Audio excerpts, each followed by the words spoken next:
Evo imamo crni peni, ovo je marka povodom 150 godina crnog penija od otoka Mana, a tu je na izložbi i originalan pravi crni peni, najstarija marka na svijetu. Original koji se može vidjeti do nedelje, 19. A recite mi, ta marka, koliko je danas vrijednost njezina? Pa recimo, 100-tinjak, možda funti, ajde, 50 funti. Dakle, jedan malo bolji ženski parfem ili... Pa nije to tako skupo, pa kako to da je to tako jeftino? Pa nije zato jer je bilo puno. Štampano je preko 15-20 milijuna primjeraka u 100 i, ma čak i više, u 80 i nešto milijuna primjeraka u 160 ploča. Pisao sam nedavno baš o tome, ali recimo marka je interesantna.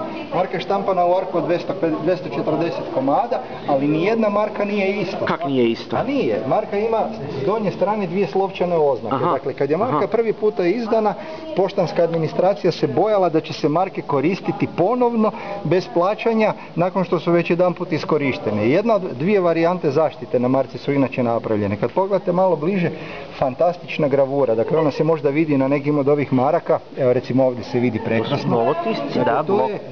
Ovo je detaljni rad gravera polovice 19. stoljeća. Dakle, skidamo kapu zanatskom poslu. Druga je priča, evo i tu se to vidi. Svaka marka u principu ima dva slova. Lijevo, desno.